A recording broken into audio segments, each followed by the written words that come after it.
quote, China has the ability to launch cyber attacks that cause localized, temporary disruptive effects on American critical infrastructure, such as disruption of a natural gas pipeline. One of the executive orders that President-elect Biden will sign into effect is rescinding the construction permits for the Keystone XL pipeline that does go through the United States, taking all the way down to the Gulf Coast. This is an $8 billion project for 830,000 barrels of oil to the Gulf Coast. Who needs China to disrupt U.S. critical infrastructure when we have President Biden on his first day issue an executive order terminating over $800 billion of oil that may have led the United States to oil self-sufficiency? No, who needs China? We've got President Biden. Russia has the ability to execute cyber attacks in the United States that generate localized, temporary disruptive effects on critical infrastructure, such as disrupting an electrical distribution network.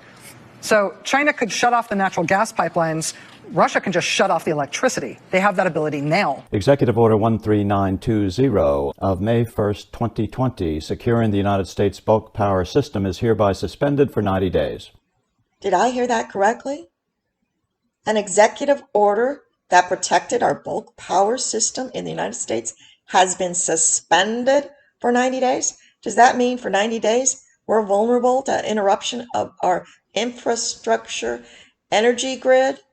I guess it does. Now here's the part in which I try and sell you some prepper food storage, but I'm not going to do that. I'm just going to say, let's do an experiment for the next 90 days. Who wants to vote that we're going to have a power grid? We're going to have a power shutdown? I wonder where Rachel Maddow got the idea that Russia was going to shut down our power system. Is she clairvoyant? Does she have an inside track to the national security apparatus? Oh, I get it. She's part of that Saul Alinsky. Accuse your enemy of your own crimes. So here we have it. U.S. escalates online attacks on the Russia power grid. Yeah, that falls within that Saul Alinsky, accuse your enemies of the crimes you are committing, dear U.S., interfering with Russians' power grid. Well, I guess it's fair that Russia interferes with our power grid, since U.S. escalates online attacks on the Russian power grid. Now I get it. So President Biden's just trying to play fair and suspend our protections against Russian interference with our power grid by suspending it so Russia can do what the U.S. has been doing to it. Russia can interrupt our power grid. That makes sense. So here we go, June 15th, 2019. David E. Sanger and Nicole Pithroth from the New York Times. The United States is stepping up its digital incursions into the Russia's electrical power grid in a warning to President Vladimir Putin and a demonstration of how the Trump administration is using new authorities to deploy cyber tools more aggressively, current and former government officials said. Wow, they've been doing that since June 15, 2019. No wonder Rachel Maddow was warning against Russia interfering because, hey, that's only fair for Russia to interfere with our power grid because, you know, all's fair in love and war. So I've been told. If you don't have your head spinning, I don't know who wouldn't have their head spinning.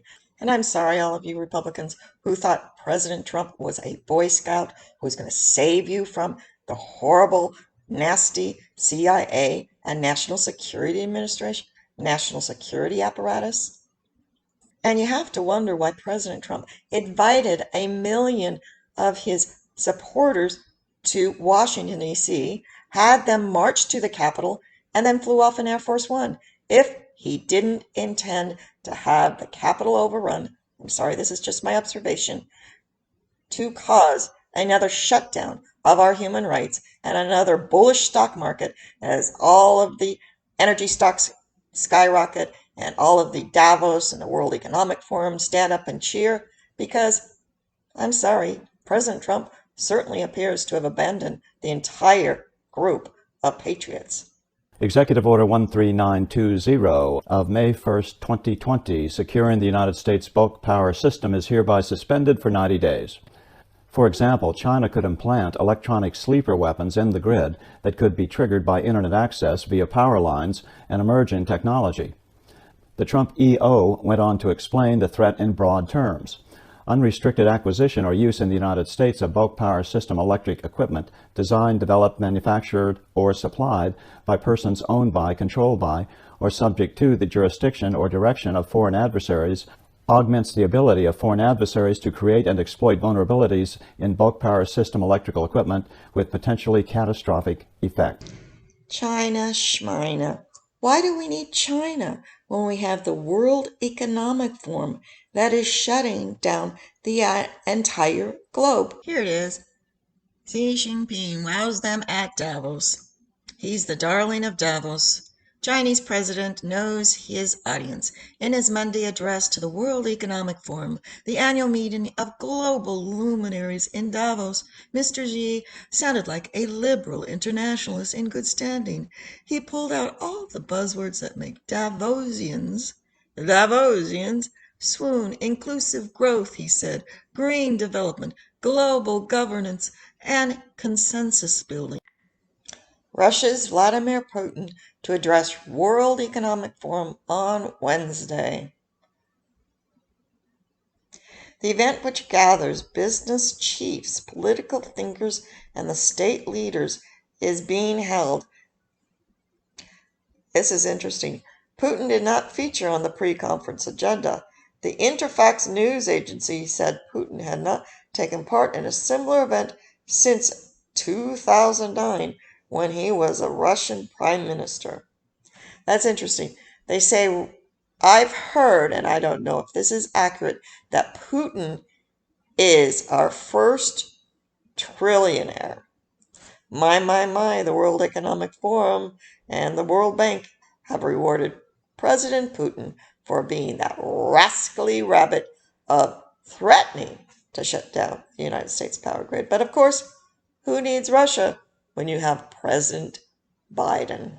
As you recall, I stated that President Putin was our first known trillionaire, they say. So I am wondering at this point, now that Biden has taken the place of Putin in shutting down our power grid by his executive order, I wonder who's in control. Is it President Putin, who is pulling the strings of our new President Biden? I don't like the sound of that, but it certainly does sound like it.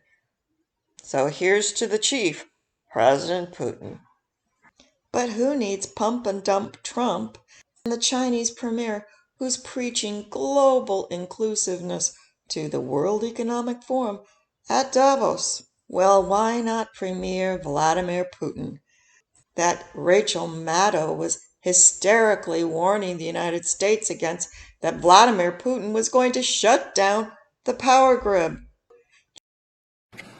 There have been rumblings for a while that hostile foreign government hackers had burrowed their way into American critical infrastructure and particularly the power networks. The Wall Street Journal has done the best reporting on this front in the country, laying out exactly. You see, we're all being played. President Putin, probably President Trump, and President Xi. They're all cousins. They've all been bred in test labs and with very special genetics. You see, they're all bloodline families and cousins. And no, you're not part of the family.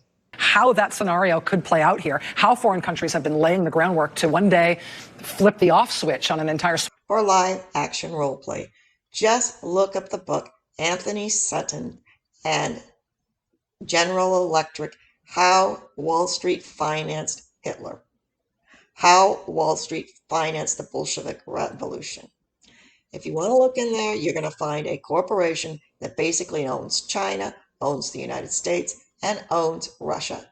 It's General Electric, and General Electric owns all of our media outlets. So when you hear Rachel Maddow scream about, oh, lions and tigers and bears, watch out for Putin, what she really is saying is, I'm being paid to say this because my daddy told me to. Yes, my daddy, whoever he might be in this great global world of baby farm breeding, yes, I was told to say this because I'm special and I'm unique. And if you didn't see Lady Gaga look toward the flag and raise her hand, just like any good German offspring should do. Please go to YouTube and pull up the Lady Gaga song that she sang at the inauguration. I'm not kidding. Global fascism global fascists could not have had a prouder moment. Not